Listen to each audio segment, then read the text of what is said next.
Olá, pessoal. Eu sou Cristiane Oliveira, diretora e roteirista da Primeira Morte de Joana, e a gente está hoje aqui em mais um episódio do Conversas, que trouxe a Mariana Braga. A Mariana Braga é psicóloga e especialista em planejamento de políticas na área da educação e atua na gestão de programas de educação no Brasil pela Unesco, que é a Organização das Nações Unidas para a Educação, Ciência e Cultura. E a Unesco, ela tem realizado um trabalho no mundo todo pela inclusão da pluralidade na educação escolar, dentro de uma pauta chamada Agenda Educação 2030. Então, eu conversei com a Mariana sobre isso, e a Mariana também viu o nosso filme, A Primeira Morte de Joana, e tem várias questões ligadas a esse projeto que se relacionam um pouco com as temáticas que a gente levanta no filme. Por isso eu convidei a Mariana para estar com a gente. E aí eu queria saber, Mariana, se você podia falar um pouquinho sobre esse trabalho, sobre o que é essa Agenda Educação 2030 e como que a Unesco tem trabalhado no Brasil por ela. Obrigada, Cristiane, por esse convite, por essa oportunidade de bate-papo, por ampliar o alcance de uma educação inclusiva, livre de discriminação para todos, todas as escolas, todos os indivíduos. É para isso que a Unesco trabalha, é para isso que eu estou aqui. Bom, a Agenda 2030, para quem não conhece, é a Agenda de Desenvolvimento Sustentável das Nações Unidas, que foi pactuada por 193 países, entre eles o Brasil, com metas muito específicas que os países se comprometeram em alcançar até 2030. São 17 objetivos, com várias metas em cada um deles. O ODS 5, que a gente chama Objetivo de Desenvolvimento Sustentável número 5, é sobre a igualdade de gênero, sobre a igualdade de oportunidades para as meninas, para os meninos, para todas as identidades sexuais, orientações sexuais, para que a gente não tenha discriminação, violência por qualquer forma de expressão ou de identidade. Então, a Unesco tem trabalhado muito por isso no Brasil inteiro. Eu falo do escritório de Brasília, então é responsável pelo Brasil, mas internacionalmente a Unesco tem contribuído muito. Nesse momento, o Brasil é presidente, uh, exerce a presidência do grupo dos 20 maiores economias do mundo, do G20, e propôs esse ano a criação do grupo de empoderamento de mulheres no âmbito do G20, é a primeira vez que esse grupo se reúne, e convidou a Unesco como parceiro de conhecimento para contribuir com essas discussões. E tem sido contribuições muito relevantes, Cristiane. Eu separei aqui uma coleção de livros para nossa conversa, eu vou tirando aqui da caixinha. Essa aqui são as contribuições da Unesco para o âmbito do G20, para a igualdade de gênero e empoderamento feminino. E a gente fala muito sobre a importância das meninas e das mulheres seguirem nas carreiras de ciência, tecnologia, engenharia e matemática, onde há muitas barreiras de acesso e continuidade das meninas nessas carreiras, sobre o enfrentamento à misoginia e à violência, inclusive em espaços digitais, né? As meninas têm sofrido outras formas de violência, de abuso, de discriminação em espaços digitais e agora também facilitada pela inteligência artificial, né? Como as inteligências artificiais continuam promovendo as violências dos espaços físicos em espaços digitais. E, por último, das 3 recomendações no âmbito do G20, é justiça climática. A gente está vendo agora, está assistindo a tragédia do Rio Grande do Sul, e como essas tragédias impactadas pelas mudanças climáticas atingem de forma desigual as mulheres, né? Meninas e mulheres são mais afetadas, porque precisam ficar em casa, porque não tem outra forma de renda, porque não tem alternativas de geração de renda. Então, a Unesco está trabalhando muito para integrar a perspectiva de gênero nas políticas públicas para ter qualidade e equidade de gênero para todas. Ai, que ótimo saber disso, Mariana. E dentro dessa realidade voltada para o ambiente escolar, né? No nosso filme a gente conversou um pouco sobre isso, né? Que a Joana ela sofre uma série de restrições, ela sente uma série de restrições pelo fato de ser do gênero feminino, né? Como que essa lógica binária afeta o dia a dia do trabalho do professor e como que vocês têm trabalhado para que isso se modifique na realidade da sala de aula? Obrigada pela sua pergunta, e eu acho que eu não tive a oportunidade ainda de parabenizá-la aqui em público, Cristiane, Obrigada. pelo filme. O filme traz questões muito importantes, não só sobre desigualdade de gênero, mas também sobre uma educação sexista, né? Essa perspectiva de uma educação sexista que segrega de forma binária homens e mulheres não é uma característica específica do Brasil, mas aqui acontece também, de forma muito, muito forte, é percebido isso. A Unesco tem uma série de publicações para fortalecer o setor de educação, tanto professores como gestores e a comunidade escolar, para que enxerguem a educação de forma inclusiva, ou seja, todos têm direito ao espaço escolar. E aí, de novo, voltei para a minha caixinha de publicações aqui para te mostrar algumas.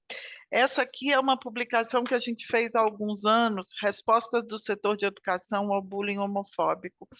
É uma publicação que a gente trabalha muito, a discussão sobre identidade de gênero e orientação sexual, o que a gente viu que a Joana sofreu no filme, né?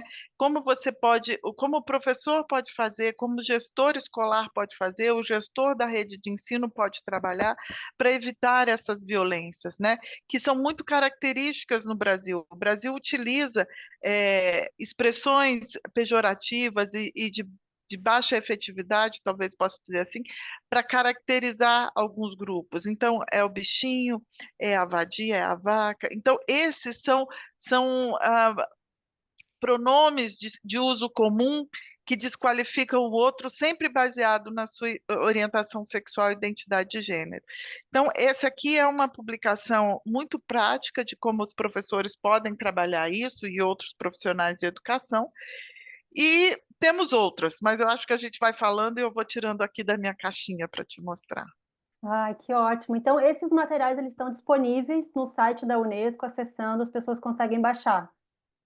Sim, são todos os materiais de uso gratuito, ele pode ser impresso e distribuído, pode ser utilizado como recurso pedagógico de como fazer, como não fazer.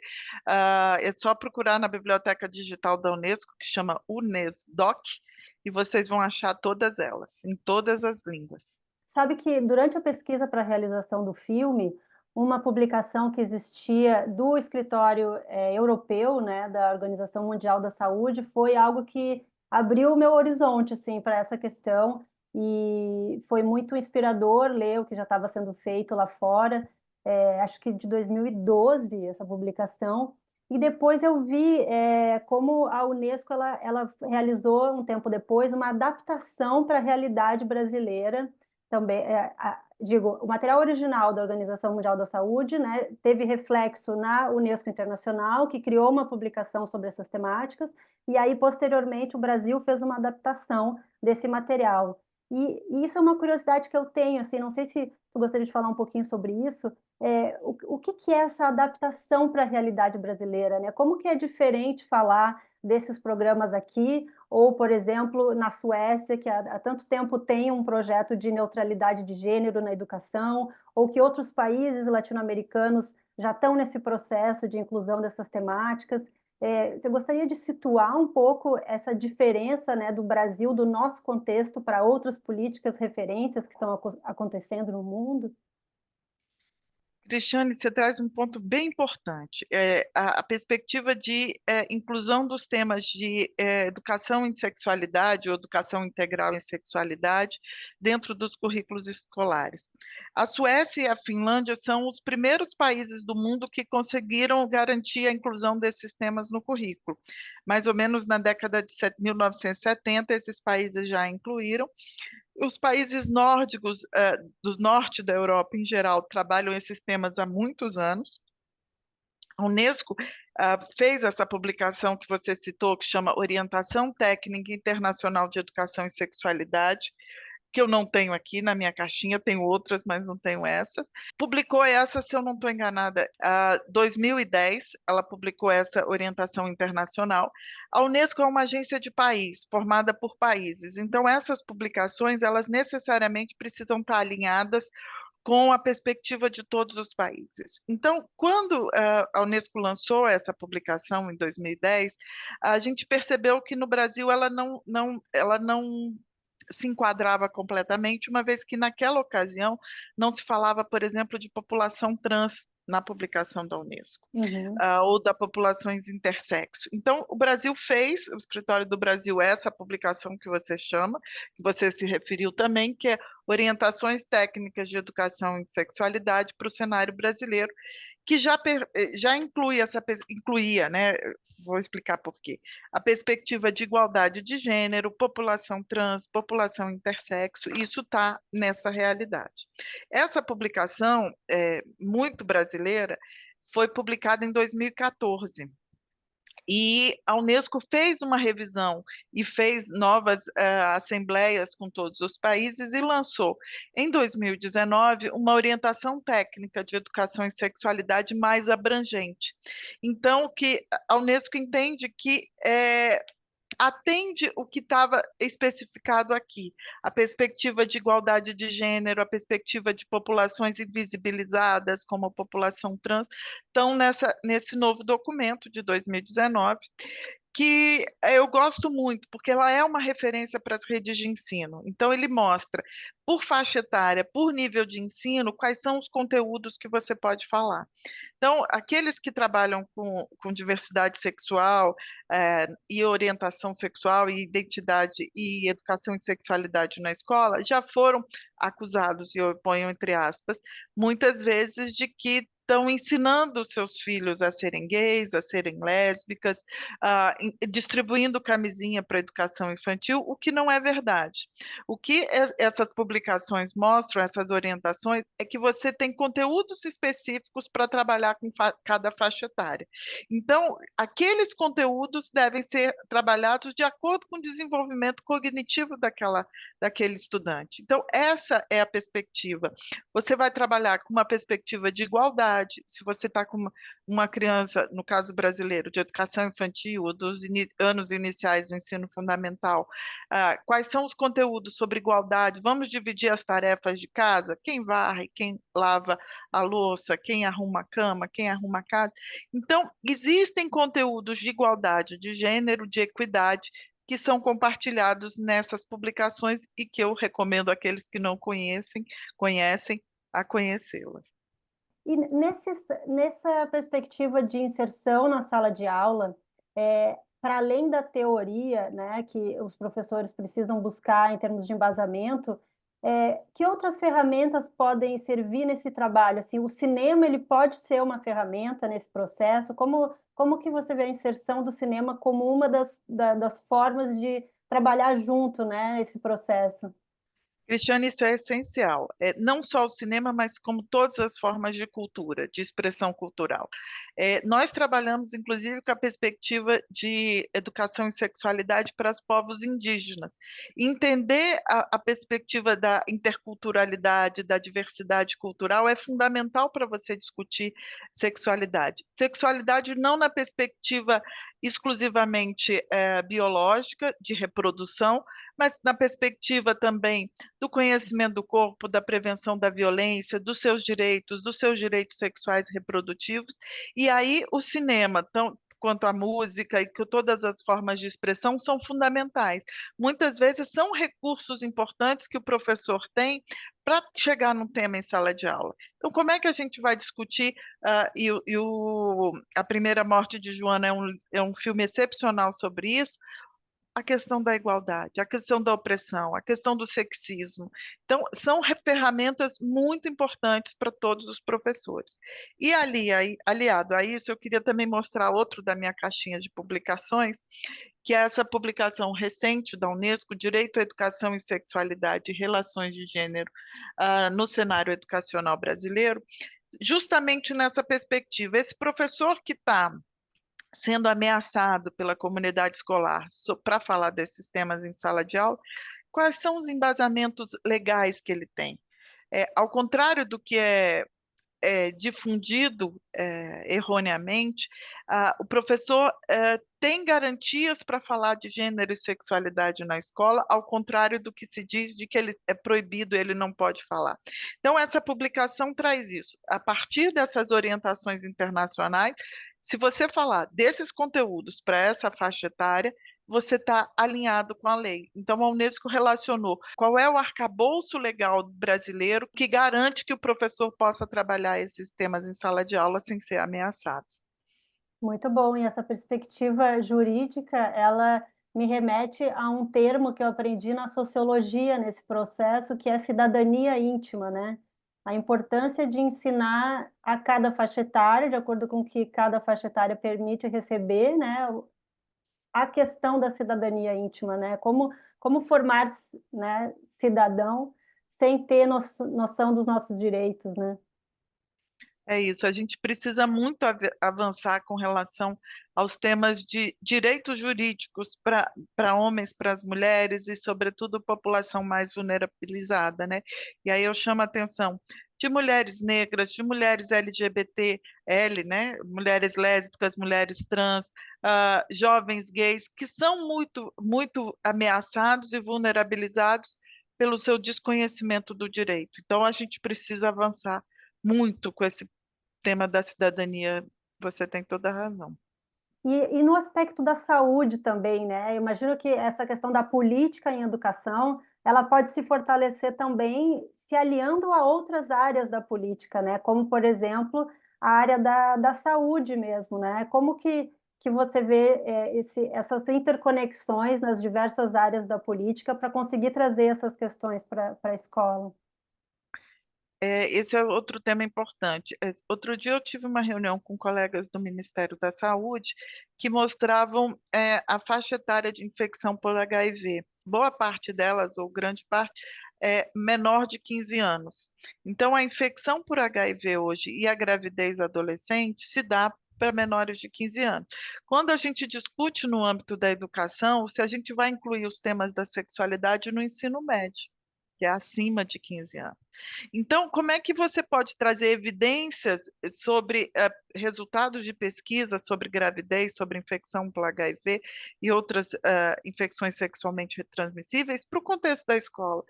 Na verdade, você fazer uma discussão sobre violência sexual, abuso, direitos sexuais reprodutivos no ensino fundamental, além de ser uma garantia do direito à educação e saúde integral para esses estudantes, é uma forma de você diminuir esses dados que impactam na economia do país e nos resultados de saúde, porque você vai ter mais investimento, mais gasto aí com o acolhimento dessa menina grávida no serviço de saúde, do ponto de vista policial e jurídico, se é menor de 14 anos, isso caracteriza um abuso, você precisa investigar aonde foi esse abuso. Então, isso é uma cadeia econômica que, desse ponto de vista, também precisa ser considerado. Sim, é um problema de saúde pública, né, que a gente vive. Os números de meninas grávidas no Brasil são impressionantes, né? E o que mais me preocupa não são meninas de 14 a 19 anos, são meninas de 11 a 14 anos, que o número é crescente. Então, se a gente não rever a nossa política de educação e sexualidade na escola, a gente continua apoiando esse tipo de ação. Sim, tem a ver com o que a gente falava, né, dos alunos terem, dos alunos, ou enfim, da juventude em geral, ter acesso à existência do problema, saber que o problema existe, como se prevenir antes que ele aconteça, né? Não depois Por que isso já que a aconteceu. gente trabalha, né? Promoção da saúde, prevenção, é isso que devia acontecer. Eu queria agora, assim, te convidar, se você quiser fazer mais algum comentário, assim, comentar algum resultado de algum trabalho que está acontecendo nesse momento, ou qualquer comentário sobre o filme, te ouvir é uma alegria. Obrigada, Cristiane, por essa oportunidade. Eu quero mais uma vez te parabenizar pelo filme. Acho que um filme é um recurso, mais do que uma estratégia cultural, é um recurso pedagógico, muito sutil, muito importante. Recomendo às escolas o debate sobre o filme. Acho que dali você pode, por cada faixa etária, cada nível de ensino, explorar um determinado tema. Então, parabéns. Acho que você contribui muito também com as atividades pedagógicas na escola. Tomara. Obrigada, então, Mariana. Bom trabalho aí, sucesso nos grupos de trabalho por essas temáticas e a gente segue em contato. Obrigada. Um beijo, até a próxima. Até mais. Tchau, tchau.